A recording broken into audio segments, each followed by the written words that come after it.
Greetings, everyone. This is Payman Lorenzo, your host, your friend of the Leaders Without podcast. Today, I have another great guest for you, my new good friend, Pete Lunton, also known as Mighty Pete. And Mighty Pete is a good one, is a firecracker. I had the pleasure to be invited on this podcast about a month ago, and that was one of the most enjoyable. I've been to a lot of podcasts. That was one of the best because he really was able to find the right words to really get to the core of it, to really see what is the fire in my belly.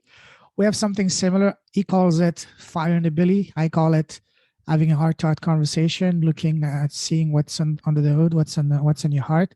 So we're doing about something similar, but he frames it as a fire in the belly, which is a beautiful the way I like it. For me, it's seeing under the hood, under the heart. But bottom line is, he's a true heart-centered gentleman. Uh, there's so much that we can cover about him. Just some highlights. Of course, as I said, is the founder and the host of the show Fire in the Belly. He's a best-selling author, TEDx speaker, podcast host, mentor, entrepreneur, property investor, and most importantly, husband and father of three beautiful girls. Sorry, let's not even get there. My bad, my bad. But yeah, he's got a tremendous background in project management, property, and his true passion always has been helping people and himself find their belly, the fire in the belly. And I love his tagline. His tagline is really helping people find the true deep genius. There's a lot more we can cover, but that's the gist of it. And I will have Pete, Mighty Pete, unpack all of that for us. So, brother, welcome to the show. Oh, listen, thank you, and my three wives. No, that was a lapsus. Please don't quote me on that. Oh, I love it. I wouldn't wish that on my worst enemy. You know what I mean? Well, I must admit, I struggle with one. So God, that's what I'm saying. One is plenty. So imagine, God forbid, two or three. Wow, you want to kill me? Might as well just take a gun and kill me. That's the best way to kill someone that slowly. I'm just joking, obviously. Oh, listen, that was cool. Listen, thank you so much for having me on. I mean, I really enjoyed our conversation, so I'm absolutely honored to be here and to be chatting to you again. Listen, it's great. Absolutely, absolutely. Listen, I'd love to. This is why I wanted to talk to you to see. Now turn the table on you and you not being the interviewer, but the interviewer to see what the hell is the fire in your belly. Are you ready? Yeah. Well, listen, that's what it's all about. I'm happy to share if I can. All right. So as I told you, the kind of conversation I like to have on my show is to look under the hood to see what's in your heart and have a heart-to-heart conversation because business happens first and foremost at a human level basis. So whenever we're looking for hiring experts, whatever. Sure, they all qualify, they all have the credentials, but the one we're going to do business with is the person we can connect the most as a person, as a human being. Because if you can't connect with someone as a person, the credentials become irrelevant. They don't even matter. So let's start first of all. So for people who don't know you, we're going to talk about your business after in a moment. But for people who don't know you, tell us, Pete, who's Mighty Pete as a person, as a human being? Well, let's start with an easy question. Why don't you, Yeah, get it rock and roll, get you prepared. Well, who am I? I mean, is that not my life's purpose? Well, you asked me, I remember you asked me a very tough one right off the bat too. So I'm just returning the favor on you, brother. No, listen, I mean, it's a beautiful question, and actually it's almost a wonderful guidepost for me, because that's exactly what I'm trying to do, is find out who I am, and not in a lacking way, and out of frustration. It's out of curiosity to say, who am I? What could I be? What's my possibility? So who am I? I can give you the logical answer, the masculine answer, if you like. So I am, as you said, I'm You're the star of the show. You give whatever answer you want. The podcast is about you. I'm just the host. You're the star. Well, I'm a 42-year-old male, so based in Ireland, and yeah, I mean, I've had some amazing experiences, and really over the last probably 5 years, I would sort of almost I got to the stage of having my midlife opportunity, and I call it an opportunity because Absolutely. at the time it was a crisis, but from your darkest hour quite often comes your brightest moment, and that's pretty much what happened to me. I had to get to that bottom out stage, and many people do. And that's okay, because that's the point when you strip back all the stuff that doesn't really matter, the noise in your life, and then you get back to either being broken down or through just being deafened by all the stuff going on around you, until you then just basically crack and you just say, right, that's it. This is what I'm going to do. This is who I am, or this is what I'm going to focus on. And I didn't know actually what my fire in the belly was. I mean, that was my question. And my question was, why do some people get up and take over the world and other people get up and turn on the TV? What changes us? What motivates us differently? And that was my question, because I was relatively successful, I suppose in a financial sense, and in a career sense, if you like. But I'd never felt so empty, totally empty, and I didn't know who I was. I was lost, and it meant nothing to me. Genuinely meant nothing. And that was kind of the age of my life when I should have kind of had my sort of all my act together. And I had young kids at the time and everything else, and yet I was like, I couldn't be any further from knowing who I was.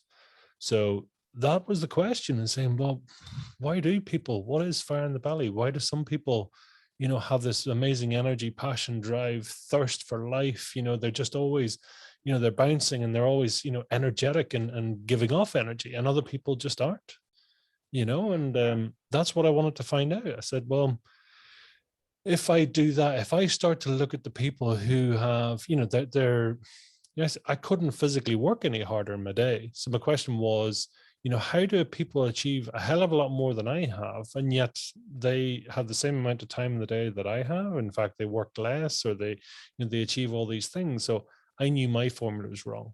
So the question had to be not a case of what else I can do, and saying, why, what am I doing completely wrong here? Why am I so far off the page? And that was the question. It was, what does fire in the belly mean to you? What's your passion? Because very, very quickly we discovered that actually anyone who was living in their passion, really sort of gave off this energy. But also when they gave off this energy, then they also attracted, not through lack, but through almost this service and giving, they attracted finances, they attracted success, they attracted, sort of acknowledgement and wealth in spirituality, emotional, financial, all the different aspects that we would call wealthy. Um, and that's what happened. I started asking a few people, and then we're now sort of 450 odd conversations later, where we've, we get to speak to amazing people like yourself and go, what's your passion? And when we talk about our passion, we generally, our energy level goes up. We can't shut up. We just keep going and we talk about it. And it's, instead of hiding it, you go, no, let's just let it shine, let it come out and play. So really long answer to your question, but my passion is actually, when you see people light up and they just love talking about what they talk about, that's the point when you go, yeah, okay, what a beautiful conversation. It's great to have it, and it's addictive, right? When you hear all this. Totally. Wow. There's so much we can unpack. Did you say 450 and some odd numbers? Yeah, so we've released like 280 odd episodes. I've done 450. That's probably near 460, 470 now. Wow. Interviews. So yeah, so it's kind of cool. It's, I don't know. I read the book, Think and Grow Rich. Oh yes, classic Book, right? And, Napoleon Hill, for anyone that hasn't read it, and that apparently was made up of 505 interviews with successful business people. So my very basic logic, because I'm in some ways I'm a bit of a slow learner, I said, well, if I speak to 505 successful people, wow.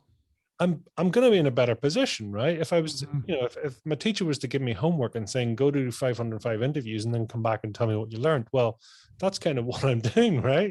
So I'm like, well, okay, let's do that and see what happens. And that's what's happened. I say we're we release 3 episodes a week, and we just got their head down, and we've literally just passed the second anniversary, and all these things have happened. And when you focus on service, when you focus on sort of priority being the other person as well, what happens is it unintentionally, it sort of avalanches back onto you as sort of recognition or wealth or acknowledgements or opportunities or whatever else, which wasn't my intention, but that's kind of what's happened. So Wow. not a thing. What a powerful journey. I thought I was quite advanced at 161. This is our 161st episode, but you're at way above, way higher. So wow.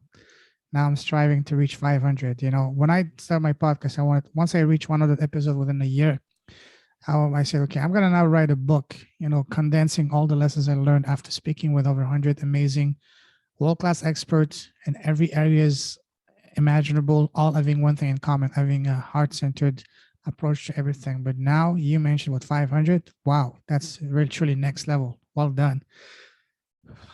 Yeah, it's, do you know what? It's just one of those things where we have to follow. Well, like we don't have to. I think it's useful when we're not entirely sure of our path. We follow in the footsteps of those that have gone before us.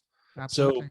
you have, and it's not just a case of banging out a number just for the sake of it, and it Mhm. is making sure there is quality checks. And you'll notice there's a big difference between the number of interviews done and the number of interviews released, right? There is, Totally.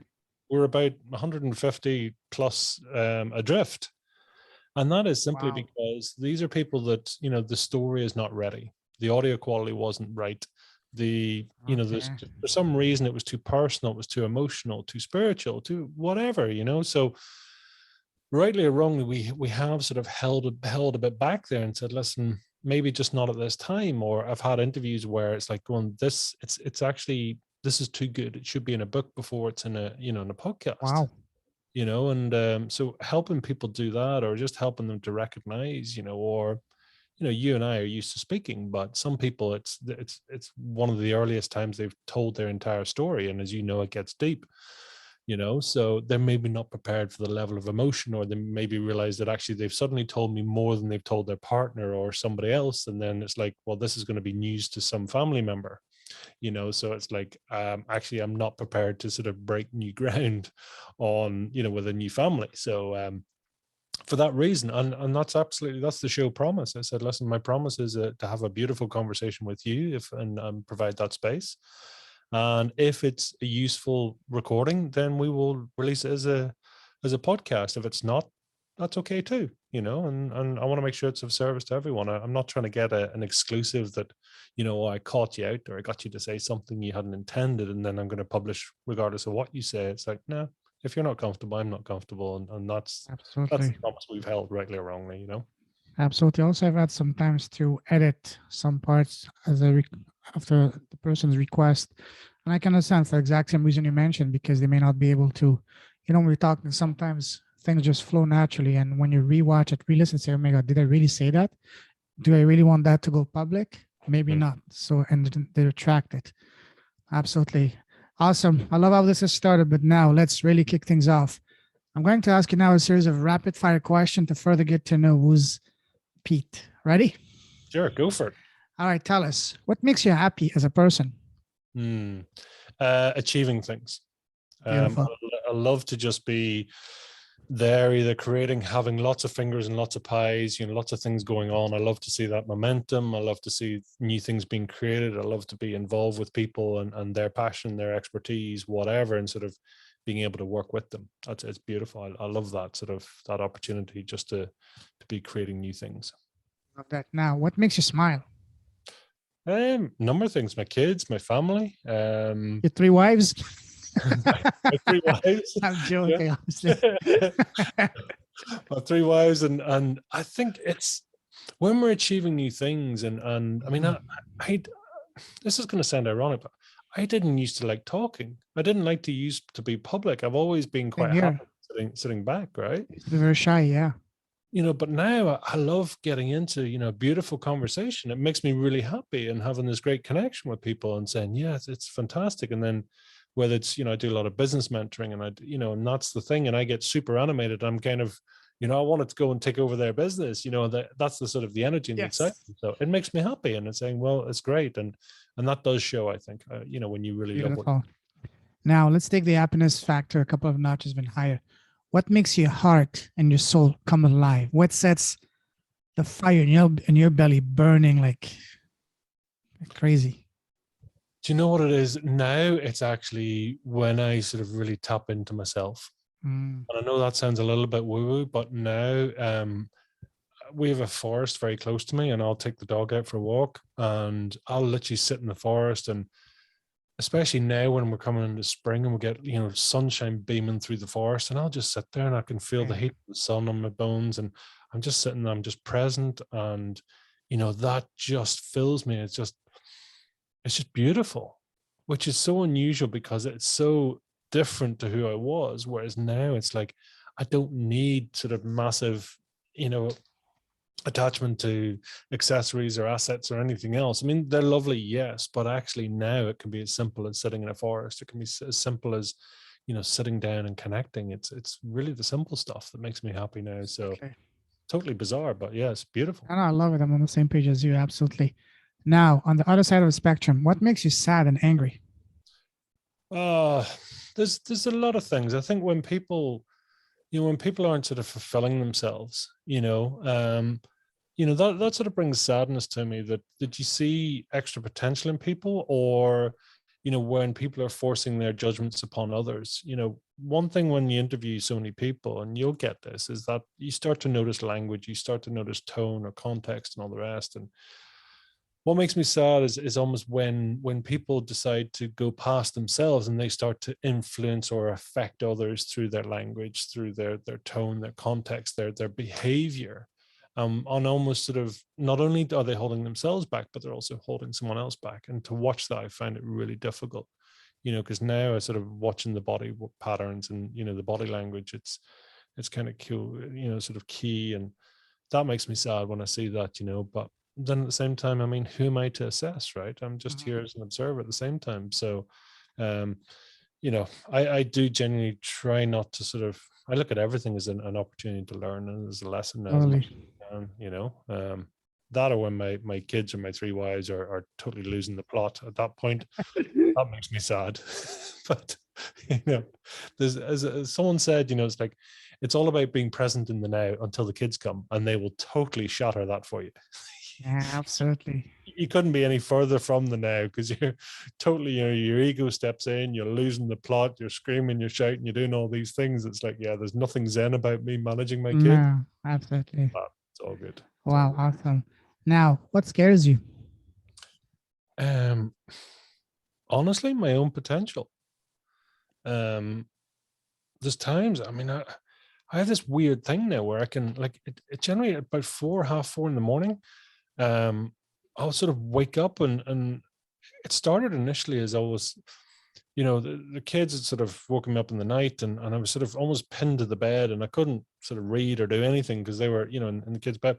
So I had to sort of lie there in the dark. And then, of course, what happened was, all these sort of dark thoughts started coming in, and I'm like, and then I can feel my anxiety. I could feel this and stress, and oh God, I need to do this, and I haven't done this, and I shouldn't have done that. And then actually taking the time to sort of go, what's behind that? When you can sort of separate it enough and be the observer of your thoughts, and then you go, that's a really curious reaction. Where did that first, why is there energy about that? Why does that really annoy me or upset me?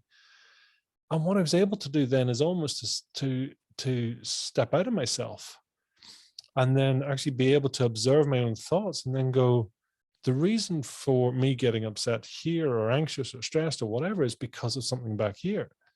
And that was just like, it was a moment of almost enlightenment. I'm kind of going, wow, it's like, if I could learn how all these things are triggering me, and some ways I'm being played like a puppet on a string, and other ways I'm being present. So yeah, it's just that aspect of just, amazement of what our own potential is.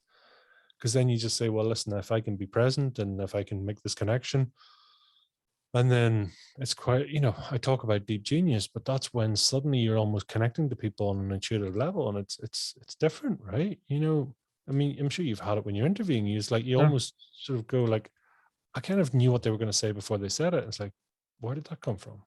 But weird, right? But Absolutely. that's what I Wow. feel.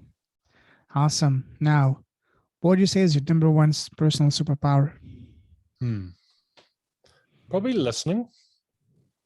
Um, it's that when I can really listen and stop the ego from jumping in and wanting to answer or give advice or do whatever, but really, really, really listen, and saying you know, I always love the question, what's the difference between listening and hearing? Which is, if you had a Mm, scale of listening and hearing, which is deeper? And I don't know, in my view, I just sort of, for me, hearing is the deepest level. And absolutely.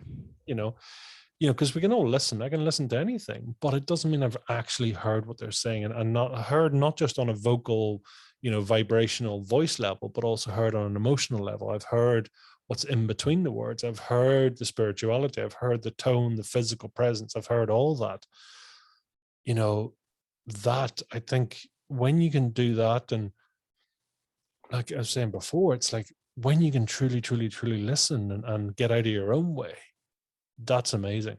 You know, I probably listen, you know, I do my fair share of listening, but still I know the ego jumps in and I want to answer this, or I want to give my opinion or do whatever, right? You know, but it's trying to get that balance. So I would have to say listening's right up there for me. So now let's move forward. Let me ask you now about something we both enjoy, traveling. Tell us the very first trip you took. As an adult or as a kid, or Up to you. You're the star. um number of things. So as a child, we lived out in Saudi Arabia. Oh, wow. And so we lived out there for about 4 years. And I was quite young. So I was only, I think, about four at the time. So between the age of 4 and 8. And one of my earliest memories was, you know, we lived in Riyadh in a compound. And there was a pool in the back garden. And this pool, I remember, and I was a total water baby. I love being in the pool. I still do. I find it very grounding. I really just, for some reason, it grounds me. I go under the water and the sounds block out. It's beautiful. Anyway, one of my earliest memories was being in the pool, and I used to lie on the bottom of the pool and look up. Sounds a bit bizarre, and I'm sure many as a parent would panic at this, but it was almost my party trick. You know, I would do that, but lying in the pool, looking up, and there was a thunderstorm. Wow. And this thunderstorm, so it was like, you know, the rain was already on the water, so the water was at the top of the, you know, the top of the water was all rippled as it was, and then this lightning strike just across, looking across that, and it was just something beautiful about it, the heat, the light, you know, the whole atmosphere and all that. And so when we talk about almost traveling or going away, that's what I sort of imagine, this, you know, this beautiful being immersed in water, and you know, the heat of, you know, the sun and being there and everything. It was just, you know, that was what sort of in some ways traveling, or that's what I remember about Riyadh the most. And you know, we got to travel all over the world as kids. I mean, I was almost too young to remember a lot of it, but I mean, it was photographs of me everywhere. You know, it's like it was. What took you to Saudi Arabia around the world? Was that your, for example, your parents' jobs? Yeah, so my father's work. So Okay. he worked with the electricity sector, and Okay. the time they were setting up the super grid. So yeah, I mean, it was hard work for him, but I mean, it was pretty lucrative, and you know, amazing Uh, support. Super hard on you know, families and mothers, because typically women weren't allowed to drive, or they weren't allowed to go out by themselves, generally on chaperoned. You know, even driving, so there was a lot of restrictions put into place. And my father would have been working 6 days a week as well, you know. So you know, it's amazing opportunities, but it's a very different lifestyle too, you know. yeah. So that's Wow. a mix of both, you know. And so yes, I mean, even at a very young age, I mean, it was, you know, we were probably on more planes than, you know, before the age of 10, I was on more planes than most people would be on their entire life, you know. And at the time, you were able to go up to the cockpit, and we have photographs of us in the cockpit of planes all around the world, and you know, it's beautiful, you know. So yeah, travel's been something there. Ironically, my best friend was probably my sister, because we moved so much. I mean, at one point we had moved house like 10 times in 10 years. And, you know, for that reason, our family was really quite close, you know, because, you know, friendships just got broken. So, you know, my sister, and still to this day, we're very, very close, you know, and, you know, just have that connection. But yeah, I mean, home is, you know, home is where the heart is, isn't it? So you Yeah. travel all over the world, and you can connect. So it's beautiful. I enjoyed that. Absolutely. Wow. We can probably do an entire episode just on you living around the world, because that's something I'm very passionate about. But now let me take you on a different type of traveling down memory line. Go back to when you're a young boy growing up. You know, when you're kids, people around us, family, teachers, relatives, always ask us, "So Pete, what do you want to become when you grow up?" What was your answer as a young boy? A farmer or a vet was Why? the answer. So my family are not farmers, but we grew up on farms, and Okay. my sort of outer family were all farmers. I just was always out on the land. I would have disappeared, and the time that was perfectly normal. You know, we had a holiday house, and I would literally disappear after breakfast and reappear at lunchtime or tea time. That was like 6 hours later type thing, but just there's something about being in the land. There's something about, physically with your hands and, just being quite present. So that was something. And even the veterinary, it's just to be around animals and livestock and just almost feel a connection. And he was a very good family friend there. And he was, he was an excellent vet. So having that connection to earth, to land, to fresh air, to being outdoors. So, all things considered, that's what I would have been doing, growing up had I been there. You then learn about the sort of the harder things, and farming, and it's difficult, and it's maybe not that lucrative, and it's it's bloody hard work, and there's a lot of risk and all the rest. So yeah, wasn't meant to be, but there we go. That was my passion at the time. Yeah. Wow. Now, let's say when you were young, what was your relationship with school? Did you love school or hate school? I was running out of school. Part of me loved it in some ways, but all looking back, ironically, because I was diagnosed with dyslexia and ADHD only about Wow. 3 years ago. So it was totally different. But at the time, all my reports said could do better if he applied himself. Pretty much all my reports all the way through. What was frustrating was that was me trying hard, but what I now understand is the fact that just my learning style was wrong, which meant that I wasn't able to sort of apply myself in the correct way. Had the style been different, or the type of test been different, then I could have applied much better. But when you get that sort of gap between, I say to a lot of people, learn how you learn. It sounds key, but it took me to nearly 40 years of my life to actually take time to learn how to learn. So I would say to anyone, learn how you learn. And that's the thing for me. For school, I was kind of that round peg in a square hole. I did okay, but having not properly being diagnosed, how Mhm. schools at the time just said, well, you're just not very good, and pretty much that was you sort of put to the side. Whereas now it's very, very different, thankfully. Yeah. Wow. What was your favorite subject in school? Um, Probably technology. There's technology or anything sort of physical. Hmm. We did anything on that aspect. Yeah, there's not many subjects I would say I particularly like, but probably maybe math and math, technology, that sort of area. But again, it's stuff that could be quite logical.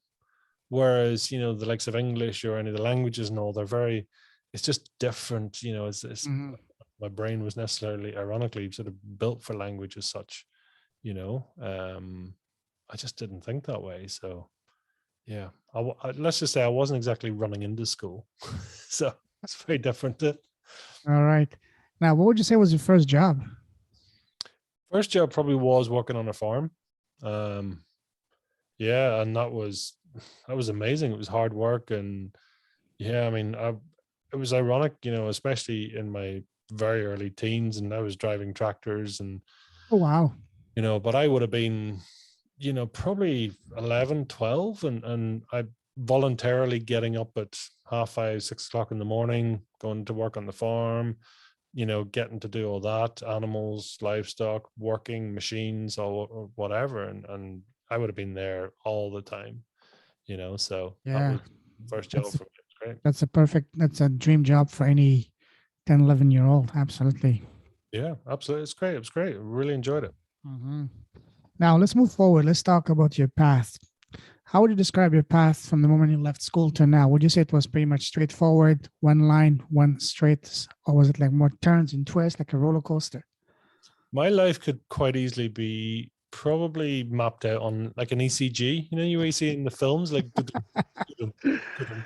It's Yeah. that sort of high, super lows. Hmm. Um, my initial corporate career, so I trained as a building engineer, and my career basically was there, going through and I did extremely well in that. I'm very fortunate. In a 10-year period, I rose quickly, but I was really quite niche in what I did.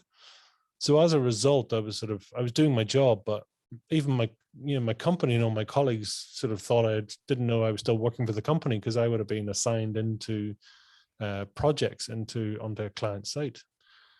So it was all great, but when I look back now, I mean, I was having to work so hard because of the dyslexia. I was having to work so hard so that, I could be present, or I could, understand. So some things I'd be super detailed about, and other things would just, I'd just procrastinate about. And um, it was there. But then my father passed away in 2010, and I left the job literally about 3 months later. I realized that my father actually cared more about my career than I did, or that particular job. And so it was really interesting. I had been more or less doing it for him. It was kind of a method of that was seen as successful, and this is the thing that you did. And he had been 40 years of a company man. So in some ways I was kind of repeating that pattern because that's what he recognized. But then I literally I left it. I jacked in a job, and I kind of worried about the consequences after having done it. And yeah, sort of changed industry and went into, a very, very small local company. And we grew that rapidly over the next couple of years. And then changing government legislation sort of collapsed the company. So then I was sort of found I was on the down again, and that's when I came out, and it was a mixture of depression and really sort of my own mental attitude. That's when I came away and said, what is fire in the belly? I had my darkest hour, and I was asking all the sort of the deep and dark and wonderful questions, and that was sort of the chance. And I was lucky enough, I built up enough steam in life, and I'm a property investor. That's my background. I started investing in property 22 years ago, and I had built up enough assets to allow me sort of to take some time out to sort of scratch my head and saying, what's fire in the belly? What's the meaning of life? What's all these things? And that's when I got to, take that time now. So it was beautiful. Absolutely. Wow. We're going to talk about that in a moment, but now there's a saying, I'm sure you heard it enough times, that is, change your story, change your life. And by story, I mean what we keep on telling ourselves on a daily basis. So when you, Pete, had to change your story to either bring your life to where you want it to be or to change it, how did you do it? Did you do it through the help of friends, family, mentors, books, videos? Tell us a process you used to change your story, to change your life, Yeah, especially at your darkest moment, just like you mentioned.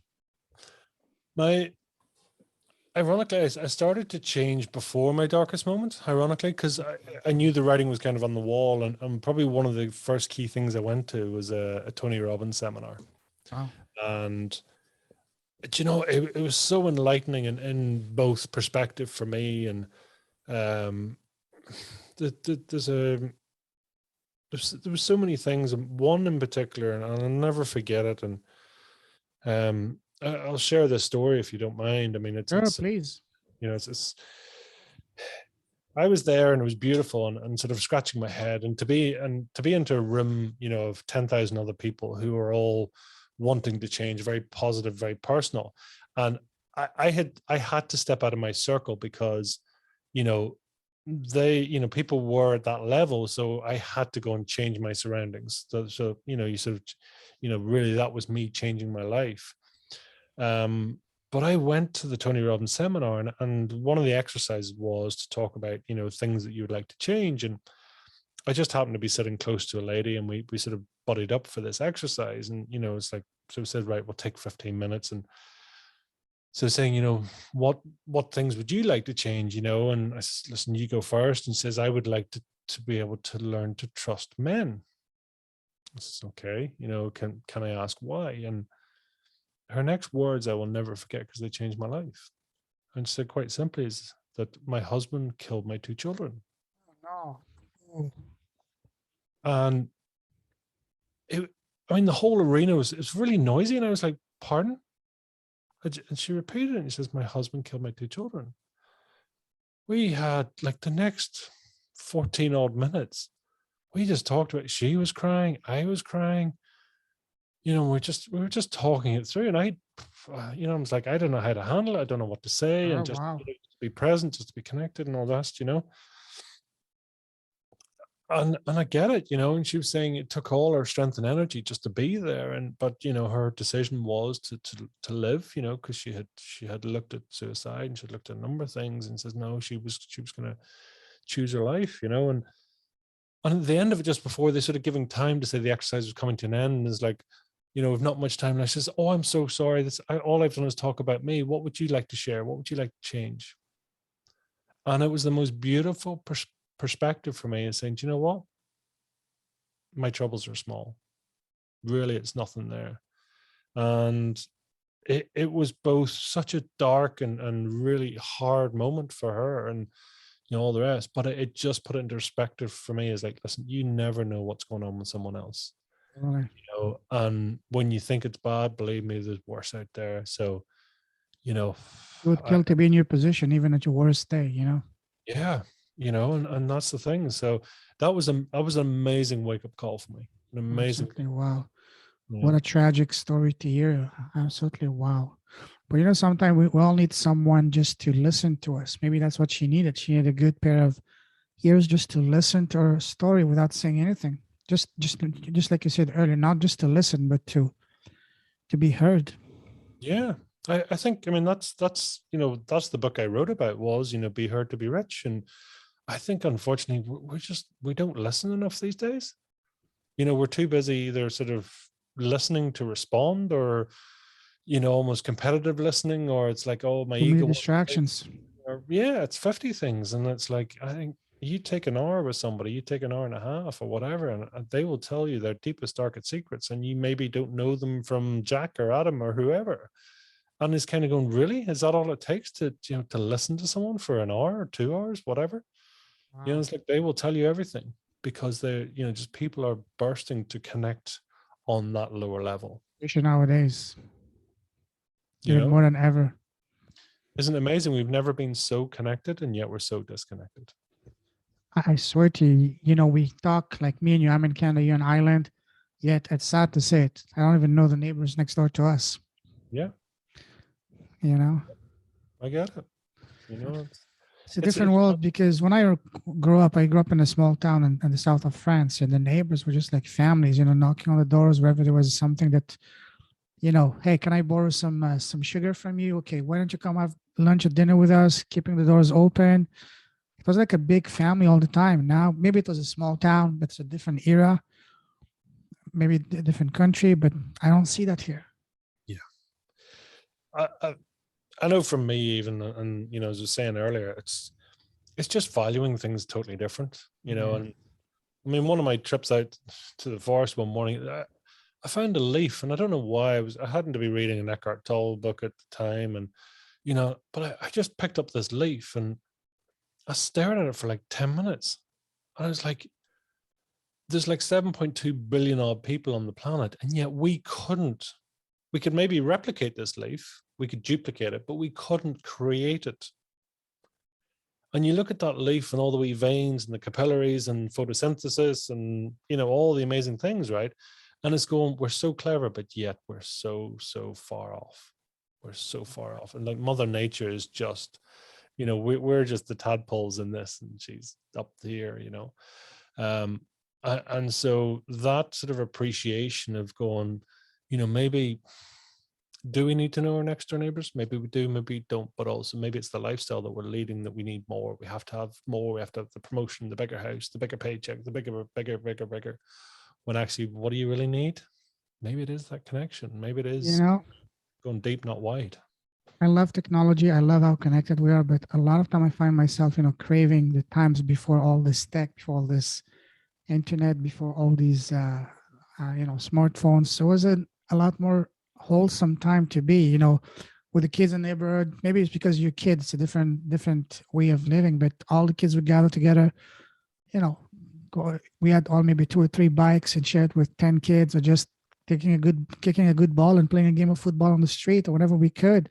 Just being out exploring the forest and whatever, playing with frogs and making the poor frog inhale a cigarette until it blows up. Just have fun like boys do, or kids. I kind of honestly, I really miss those days. Life was much simpler, much more humane. Sure, we might not have been that connected globally, but we're really connected to each other around us. Isn't that an irony? Totally. And the power of boredom, right? Power of Yeah. boredom meant you went out and you created, you jumped on a friend's Mm. bike, you did all this crazy stuff and nearly blow yourself up or fall out of a tree or do whatever, because it was boredom as such, and listen, was it a bad thing? Yeah. I, Sometimes one of you, I'd say $10 was something to celebrate. Let's go have a pizza. Let's go, watch a movie, whatever. Just go to the arcade or whatever. That was a big event, but it was fun. It was just being together with friends. Now, try to arrange a meetup with friends. It's almost like it's probably going to be easier for you to call all the presidents of the countries to get together than getting your friends together, because everybody is busy. Everybody has, lives and whatnot, different stages in their lives, family, whatever. So no, we're in, we had this conversation actually recently, and my daughters, and they're going to be at the stage soon where they're going to have sleepovers and all this good stuff, and we were saying that the simple logistics of this is we need to be really careful, because especially yes, and it's like, you need to make sure there's probably two adults present. You need to make sure that nothing, there's it's just, you got to be so careful, yeah, and just innocently or otherwise or whatever, you just like, are you almost afraid to do that and saying no? I'm not comfortable having somebody over, and you're like, where have we got to in this world where you can't just, you have to sort of go, how's this going to look? And, could I find myself in a difficult situation here? Or, what if somebody said something or so, and it's like, you end up stuck, right? And then that's how you end up living in a neighborhood and where you don't know your next door neighbor, because you're kind of going, I'll just be me. We've all got so frigid and so sort of cautious that actually, I don't know. we're becoming global, yet we're losing our humanity, our human touch. Is that worth sacrificing the human touch to get global? That's a serious question we all need to ask as a species. Yeah, it's like I say, we're so connected, yet we've never been so disconnected. Our relationships are very sterile. They're very, whether it's over a phone call or an email or Zoom or something else, and it's all quite formal, and then we can shut off and, choose when to have people involved or not involved, So whereas, now it's like, if somebody walked up to you and said hello, it's like, can you What do you want? What are you expecting from me on your mind? You say, what is this guy trying to sell me? Whatever. send me an email? Because you're a bit too close to me, So, it's One of my deepest desires is to completely disconnect with everything. Go on a tropical island, have a little house, just live from cultivating my own food and just fishing and just live a simple life. Sure, still be connected to society whenever I want to just get back and get what I need, but just because I realize, just like you, I've had all the toys, the expensive house in the downtown Toronto, and being chained to my job 80 hours a week. But I said, this is not what I want to pursue. Instead, I want to pursue, happiness. I want to be rich in experiences, not in material things. And for me, it's all about peace and most importantly, freedom.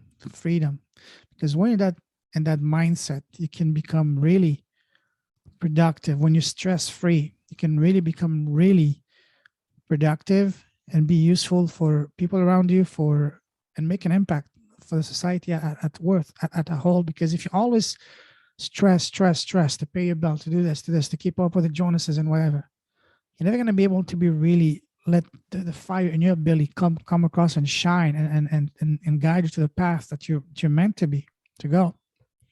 I mean, I hear it all the time, and if you listen to anyone's language, they we call it the love butt. Mm-hmm. And people say, "Oh, I'd love to do that, but oh yeah, the kids or the mortgage or the job or whatever. I'd love to sort of take up that hobby, or I'd love to, do this instead of my job, but I need this." And it's just heartbreaking. It's like everything they say up to the word, talking about the love. And as soon as but comes in, you're just like, oh God, I can hear the dreams just dying, and it's that. And as you say, it's like, but why? And that's I love that story that, the fisherman and, I was about to say that's right. You just read my mind. I read it on Robert Kiyosaki's Rich Dad Poor Dad. I was about to say, you read my mind. Wow, I'm getting goosebumps right now. So go ahead, tell it. So I mean, it's listen. There's different versions, but I mean, for anyone that Yeah, hasn't sure. heard it, so basically, this tourist goes and goes to visit this fisherman, and he takes him out fishing and sort of saying to him, listen, can you take me fishing? And that's fine. But then they come back in fairly early in the day, and the fisherman's saying, well, that's us done fishing for the day, and there's nothing more I need to do. So they have their catch and they have their family and all this. And now this tourist, this businessman sort of says to him, well, why don't you fish longer? I mean, if you fished longer, then you could get more catch. And if you got more catch, then you could sell more. And if you sold more, then ultimately then, you'd be able to buy a nicer boat. And then if you had a nicer boat, maybe you could catch more again. And then you could buy a second boat. And then if you had two boats, then you could catch even more fish and you could buy another boat. And if you did that, then maybe you could buy a fishery, and you could grow and expand, and you can have all these things. And the fisherman's like, okay, what then? He says, well, once you've done that, then you can buy a bigger house, and you can have a bigger boat and a bigger fishery and buy all these things. And he says, okay, what do I do then? I says, well, ultimately then you can retire. It's like, okay, what do I do? It's like, well, when you retire, you can come here and just fish for the day. And he's like, well, is that not what I'm doing? I don't need to put up with all this crap. Yeah. So you run all this, say, what the hell was the point of all that journey, all that expansion, when actually all he needed was, and all he wanted was just to fish enough for himself for the day or the family, and that was his day. Beautiful. The way I learned that was that through doing it myself. The cost of living in the Western world is pretty expensive, whereas you can live in most places in the so-called developing countries, especially South America or Eastern Europe or even Asia. You can live for a fraction. When you live in that kind of environment, you realize that you have so much freedom, you feel so much alive, especially because the sun, getting access to the sun on a daily basis, as opposed to being always in the dark and rainy or snow, it affects your mood, your productivity, and all that. And you know that you don't under pressure to produce, say, $10,000 a month, but you can live really comfortably on $1,500 or $2,000. That removes a massive stress off of your shoulders, and you can just live the way you want. You can eat whatever you want, organic, clean, fresh food, without you having to waste time cooking or doing the laundry or anything. It's all taken care of you for you. Once you get a taste of that lifestyle, you wonder, it's almost very similar to that fisherman. So why do I have to go back to the so-called developed world to put myself through all of that, break my back to make money just so I can live, not just basically survive? I don't need that. And that's scary, right? I mean, that's the one thing where there's so many people who are just surviving. They're not living. They're genuinely not living, unfortunately. And I think, oh yes, the people who actually have fire in their belly and do something about it, unfortunately, I think is pretty rare, unfortunately. And I think, as a very unstatistical answer, I would sort of say it's less than 20% of people who are doing what they love to do, what their passion is. Everyone else saying, well, maybe, and when I retire, when this happens, when I win the lottery, blah, blah, blah. Well, then maybe I'll be able to do my passion. But until then, no, I've got sort of reality to attend to. And you're like going, really? Okay. But you know what? I've noticed something is that during this pandemic, yes, it's been horrible. A lot of people have badly suffered. People lost their lives and livelihoods. But also it was a wake-up call in the grander scheme of things. A lot of people, we as a human species, needed that to wake up and really reflect on what really matters. It's not chasing the bigger house, the bigger promotion, the bigger car, but spending time with the family. A lot of people are realizing that, hey, I can be as much, if not more productive, working from home than working for a boss I can't stand, and putting myself to 2-3 hours of commuting each day. And if a lot of people are realizing that if some company is willing to pay me a decent amount of money to do a job that I don't like for a company I can't care about, then that means I have all the skills, requirements, and knowledge to do that on my own. So I'm sure you saw it in the US. There's a massive trend now. It's the resignation phase. Over 25% of the workforce have quit their jobs. And I can pretty much, I can see the same ratio applying to most of the Western world, because people have been able to, staying at home, reflect, thinking a lot. Hey, do I really need to do this? Do I really need to pay $5,000 a month on a mortgage on a house I don't need? A lot of people are downsizing, not necessarily because they can't afford it, but because they realize I don't need it to be happy. And a lot of people, I'm one of those people that I can't wait to get the hell out of here and go in a place that I can live in a desirable location, like tropical, fun. a place that brings the best out of me, that reignites the fire in my belly, and really, just live stress free at a fraction of the cost. I've seen it, and more people are seeing that light as well. So in that way, looking at what happened over the past 2 years, I think always, I see positivity this in everything. Totally. And one other area that I found from doing the podcast, and there's another area where I found it showed up unexpectedly, actually, but it came to was NDEs, near death experience. Yes. There's something about that, and I'd interviewed quite a few people with, had these near death experiences. And then there's Anita Morjani did a beautiful book, and she talks about it. And I can't remember the name of her book, but she's a beautiful speaker in her book and all the rest. And she talks about it, graphically. There's something about it that completely changes your values when actually you realize that all the things that were so important suddenly become totally unimportant. When, all these things that I have to do suddenly go, I don't need them. It's not there. So that whole NDE experience, that near-death experience, and, and I find it fascinating because that's one of the few times that you actually experience something outside of yourself. And I think that's, because if you say that, you can only ever experience inside you, and people take a while to get that and saying, because if I feel joy, I feel it inside me. If I like the look of something, I look at it, I bring the image into my mind, and then I run it through my database, and it says, this is a good thing. This makes me happy. This does whatever. So when we have an out-of-body experience or a near-death experience or something else, when it happens outside of ourselves, well, that is when our value set is completely shifted. Now, I don't care about your views, whatever else it is, but you've got to say, well, whenever people, like the Great Resignation, you say this pandemic, it's suddenly our value sets are completely changed. What's important suddenly becomes unimportant. What was sort of less important suddenly becomes top priority. And I don't think that can be a good thing, or sorry, it can't be a bad thing. Sorry. The people actually get a chance to just throw it all up in the air and saying, what really matters in all this? Do I really need the big job to be able to pay for the big, transport cost, to be able to pay for the big apartment, to pay for the big tax bill? So actually my take home is this. I mean, it was so ironic. I left London. I've been there for nearly 10 years, end up coming home to a job on a quarter of the salary, a quarter. Get more happier and more fulfilled, I can imagine. Well, not only that, I had more money in my bank account at the end of the month. Too many distractions in London, cost of living, of course. Yeah. Cost of living, the travel. I mean, I was commuting 2 hours in and 2 hours out. So I was commuting 4 hours a day. And yet when I moved back to Northern Ireland, my commute was about 40 minutes total. And then it was like, well, I don't have this hundreds of pounds worth of a train bill. I don't, to go out for a couple of drinks was 20, 30, 40, 50 quid, my, everything was just expensive. What I paid for a room in a shared flat is actually more than my mortgage that I have.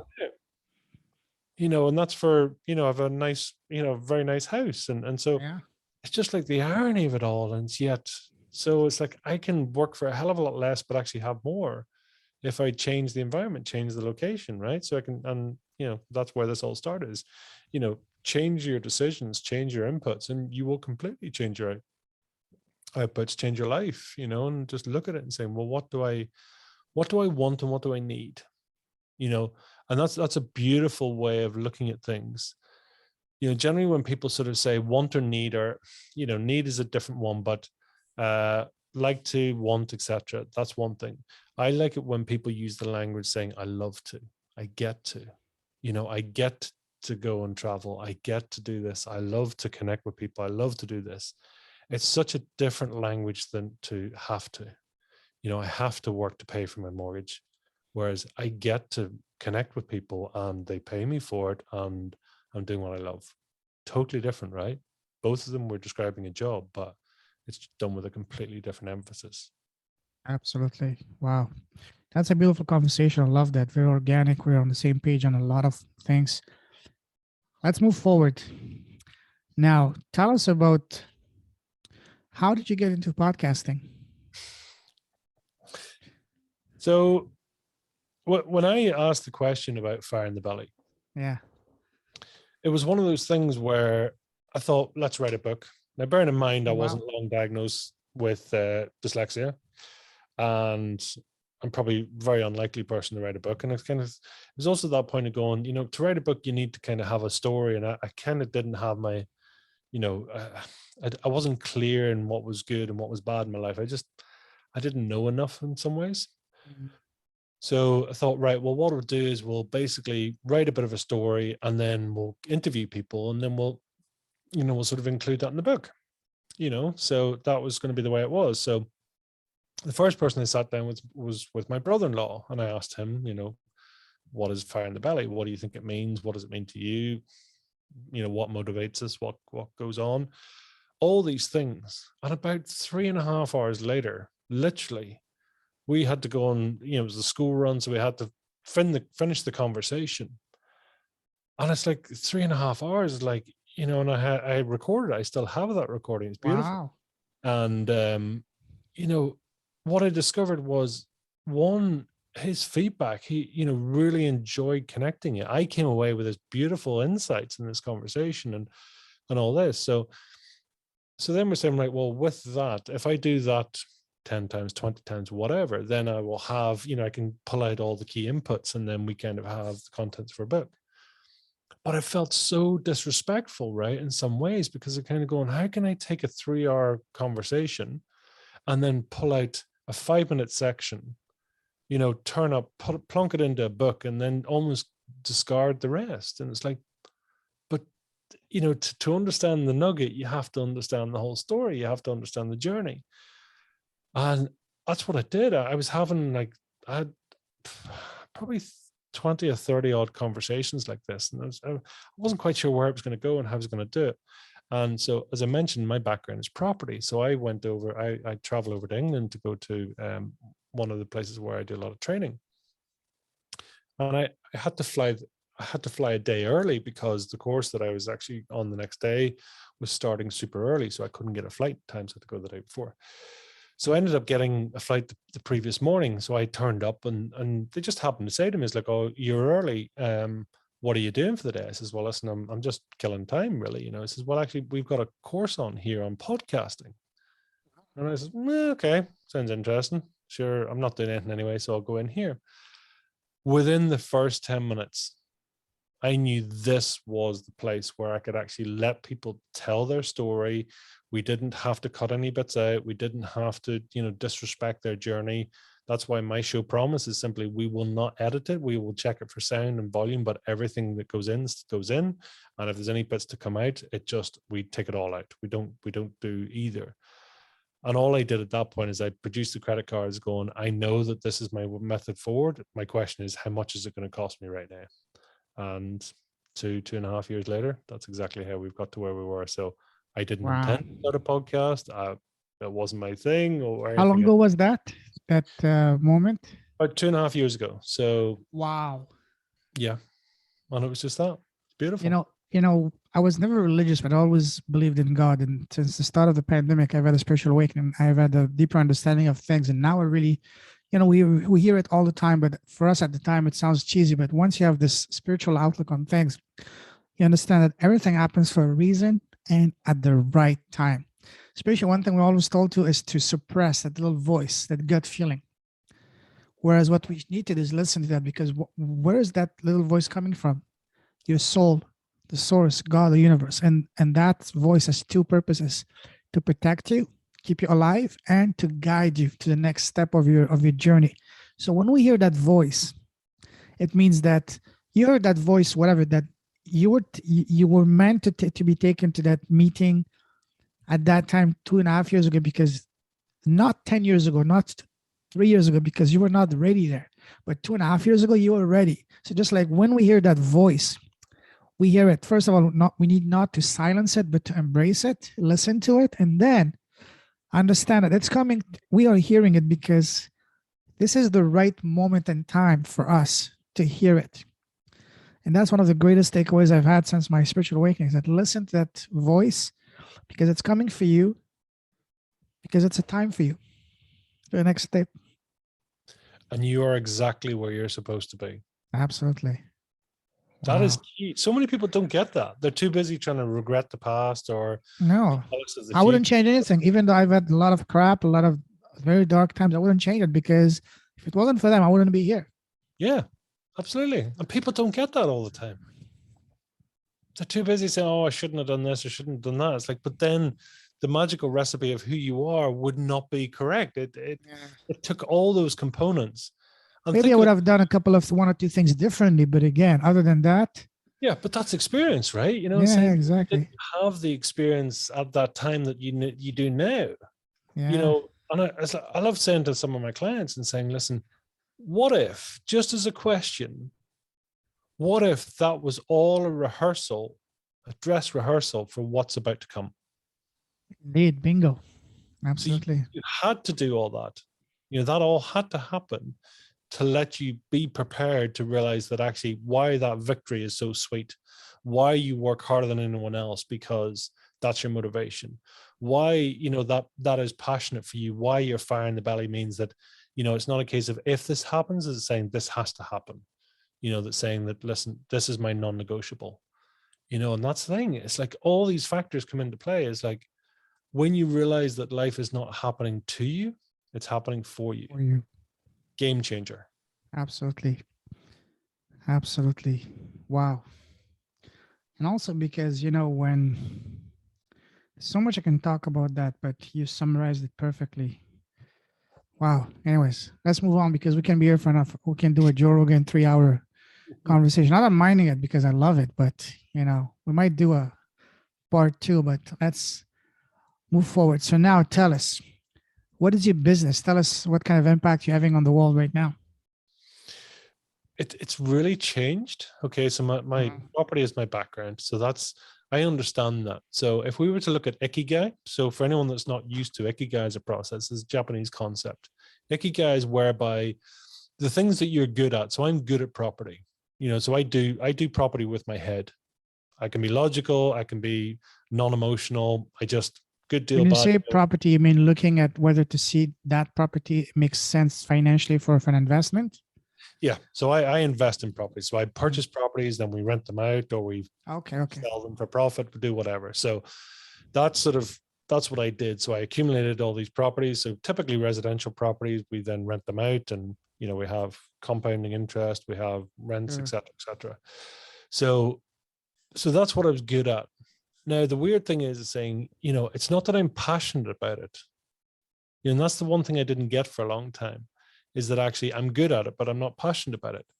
So what I then found was that actually what I'm passionate about is, well, one, this talking to people, having this beautiful connection, and saying, well, I'm passionate about that. I'm passionate about finding, and saying, well, God, what could payment do to expand this or to try this, or I could connect them to such and such. And I found myself naturally enthused by that. Okay, so that was my passion. And then, really the other two questions are, what is there a need for and what can you get well paid for? So when ikigai basically means you've got four quadrants to take care of. What's your passion? What are you good at? What can you be well paid for? And what is there a market for? A lot of people seem to miss that third part, which is what you can get paid for. Yeah, absolutely. This thing. So, I mean, podcasting is great. It can be a little bit harder to monetize directly, you know? Yes.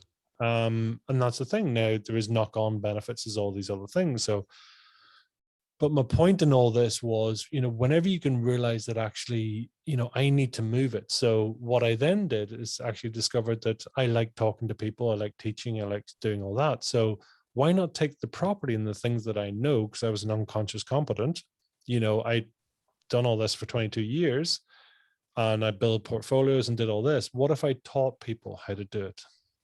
And that's what started to happen, saying, well, listen, can you teach me how to do this? Yes, I love to teach. I love to connect. I love to do all these things and how this could change your life. And funnily enough, there is a demand for it because people keep coming to me, and also something that you're well paid for. There's a So famous quote that said, "I can make $1 million doing something. I can make $1 billion teaching it." yeah, absolutely.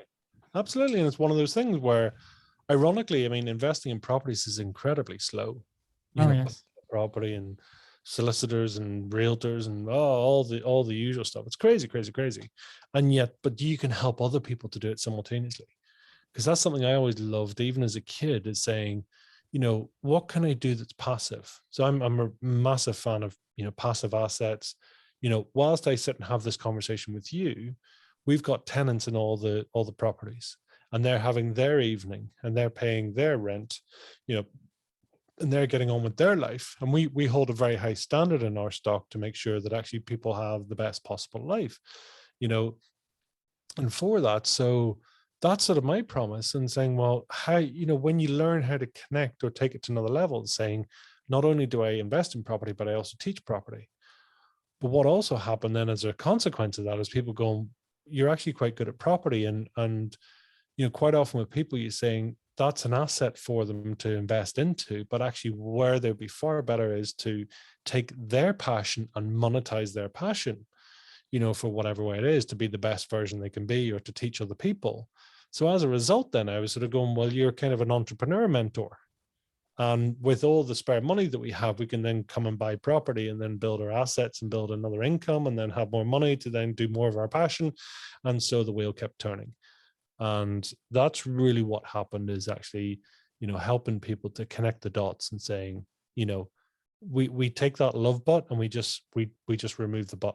We go, I love to do this. I love to teach. I love to share my story. I love to help as many people as possible. And as a result, law of attraction states the more you are of service and of benefit to other people, the more wealth and riches flow back to you.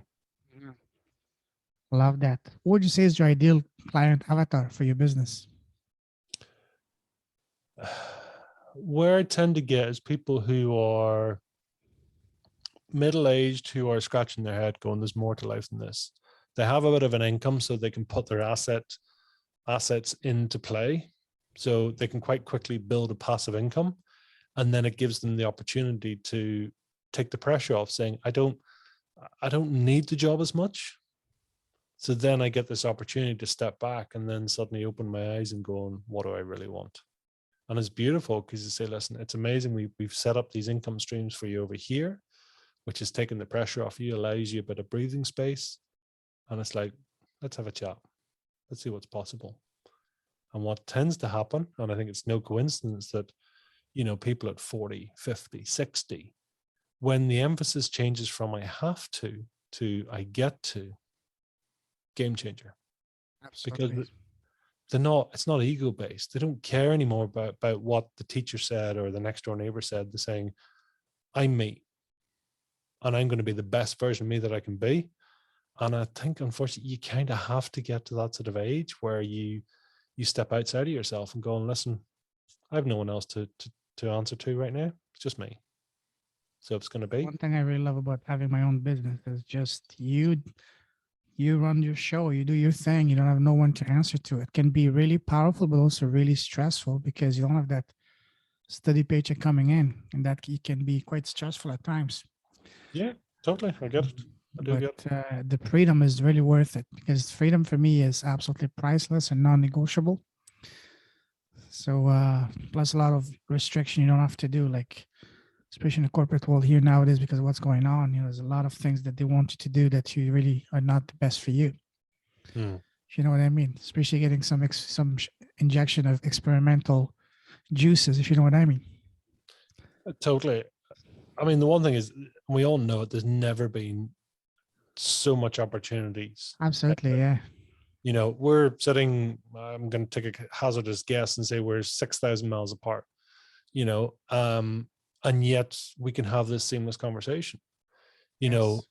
That's the whole point. And this is what I loved about passive assets and why I get so passionate about it is, everyone has a book inside them. Everyone can teach some, Few books, I would say. Some of yeah, us. Yeah. multiple books, right? But I mean, there's those that have, and there's those that do, Mhm. it's, some people just talk about it and some people do it. And yet quite often the things that you're passionate about, you maybe don't even realize it. And I, I interviewed a lady, and she is like she's got almost like a world champion. She knits tea cozies. Okay. So for anyone that doesn't know what a tea cozy is, if you take a teapot and you put like a woolly jumper on it, the woolly jumper is called a tea cozy. Okay. So this woman is like a world champion tea cozy knitter. Wow. Super niche and super weird, right? I came off that call and I was enthusiastic about tea cozies because it was super niche, and yet she's one of the best in the world at making these tea cozies and the styles and the things and all that. She loved what she did. She teaches other people how to do it. She has a little, a little club. They have a tea club that they get together, and they talk not just about tea cozies, but they talk about life. They talk about all these things. She was rich financially. She was rich spiritually. She was rich emotionally. She was rich in her connections, her wealth, and I thought, for God's sake, this is a jumper that goes on a teapot. It doesn't have to be, sort of inventing a new medicine or changing the world that way. It can be just simply a jumper for a teapot. Why not? Beautiful. Beautiful. Wow. We can talk for hours. It's been already over an hour now, but let's start wrapping this up. We'll definitely do a part two in a few weeks, but now to finish off, the theme of this podcast is building an impactful business, a business with a cause, with a purpose, and a heart. What would you say is a cause for you, Pete, that you're really passionate about? I think now is to have truly genuine connections and relationships. Mm-hmm. That is a purpose now. I'm far enough into my life where I don't need false relationships. I don't need Oh, false yes. connections. Seeing things that change their life. And, people talk about that saying, it's like, if you got 10 hours to cut down a tree, spend 8 hours sharpening the axe, and it's the abbreviation for me now. It's like, I go back to where I started. I was physically burnt out from working so hard. I was, but the problem is I was working with a blunt axe. I wasn't working purposefully. It was like, and that was when you're young, you can do it. You can get away with it. You give yourself, right, I can work longer hours. I can give Sure. myself stress and strain, and that's fine. You have the youth and the strength to do that. When you get older, you have kids or whatever else, then you kind of go, I can't do that anymore. So I've got to find a better, easier way of doing this. And ironically, when you do that, when you change the perspective and you say, right, listen, I'm going to take time to actually listen to the voice in my head. I'm going to take time to sharpen that saw. I'm going to take time not to chase this massive, this massive job that actually also, it gives me amazing returns, but it also takes, the cost, the juice is not worth the squeeze, as they say. It's saying it's a great job, but yeah, I lose all my life. I lose my my benefits, my freedom, I lose everything.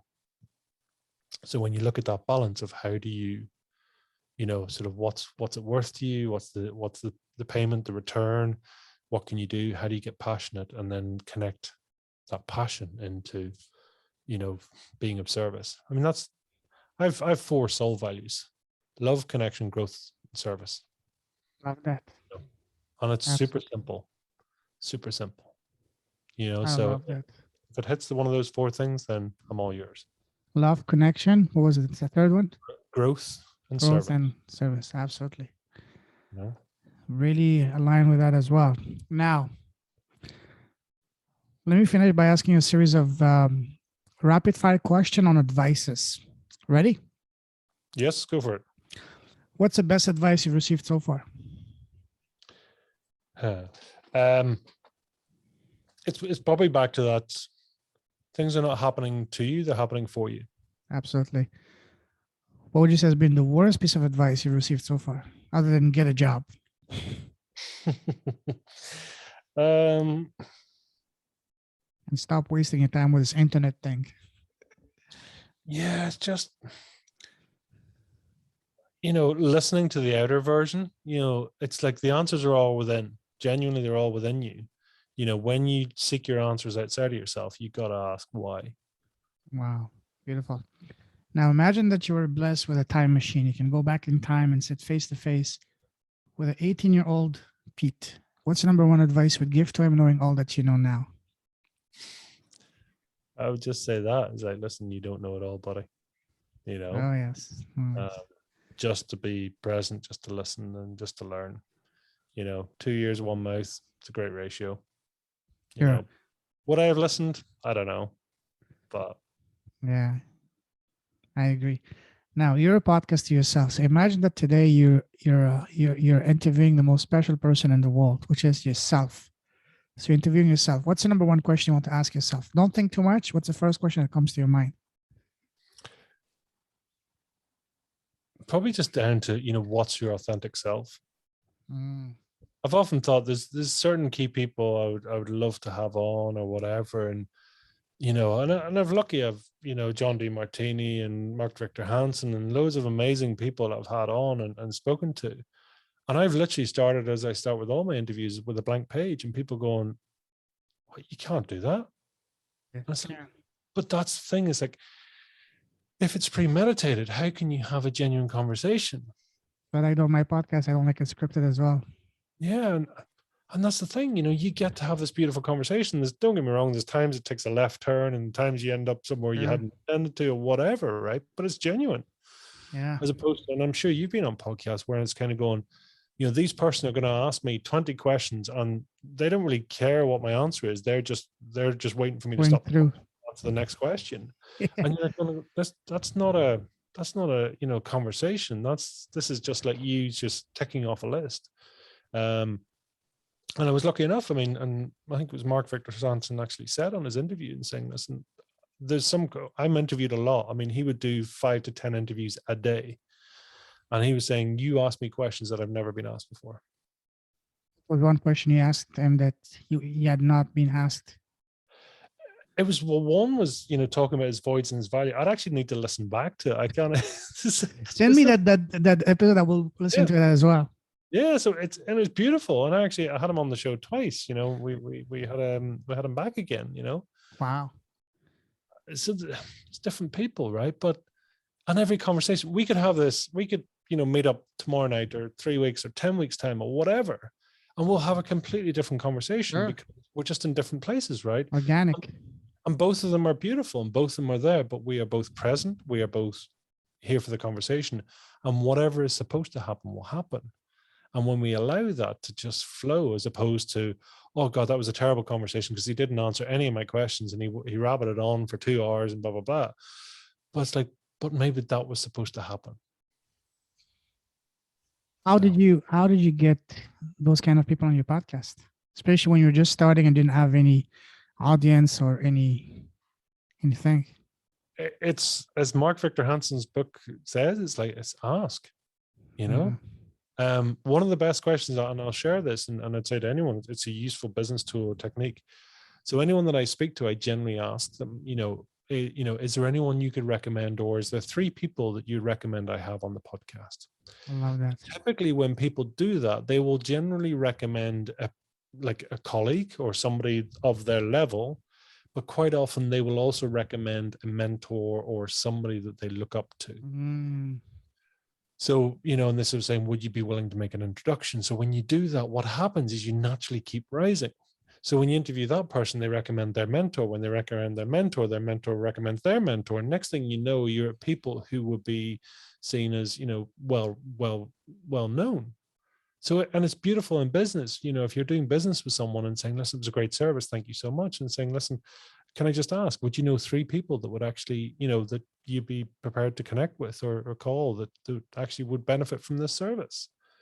And you would be amazed the number of people who say, actually, yeah, I can think of Johnny, I can think of Heather, and I can think of, Bob.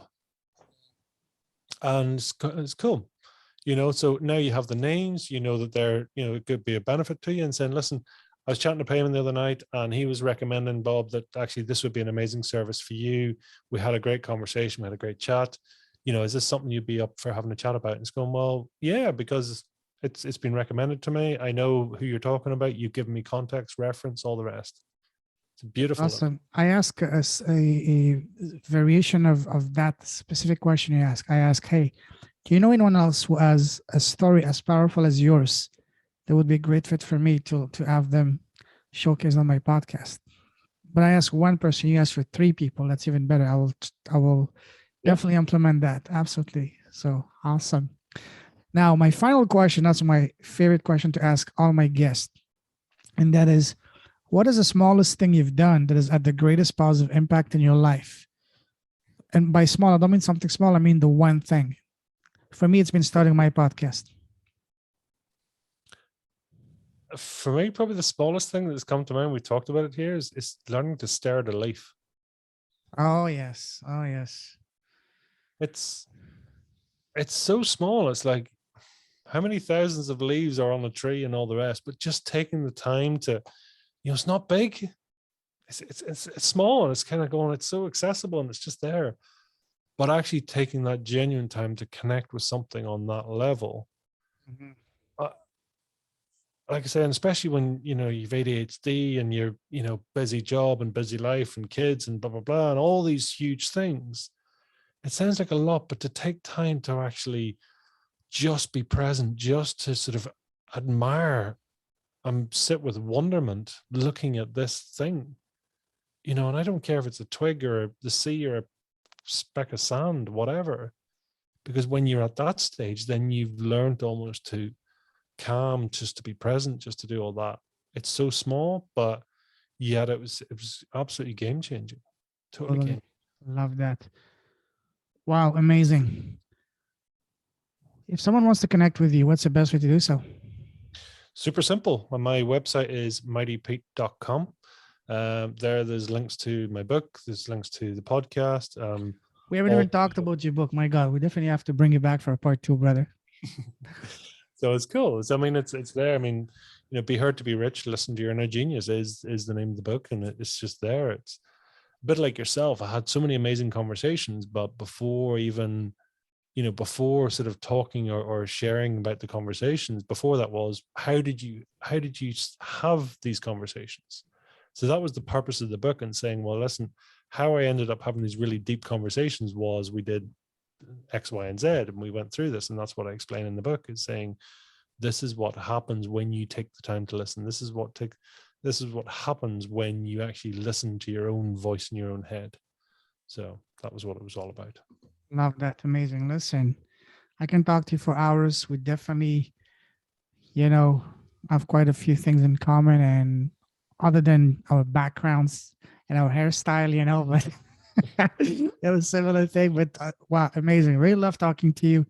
I salute you. You're a true leader, leader with a heart. Keep shining your light. Keep blessing the world with your presence, with your message, and with your gift, the gift of, uncovering the fire in their belly. That's a gift.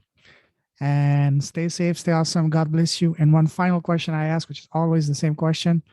Do you know anyone else who has a story as powerful as yours, a journey as inspirational as yours? They would be a great fit to be showcased on my podcast.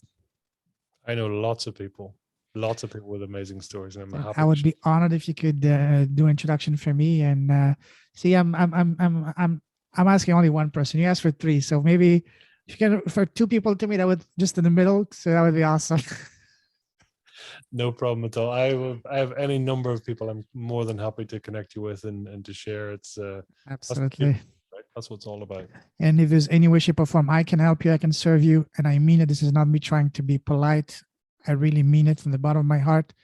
Take a look at the list of people I have on my podcast. Not as much, I might not have had as many as you had, 145 so far released.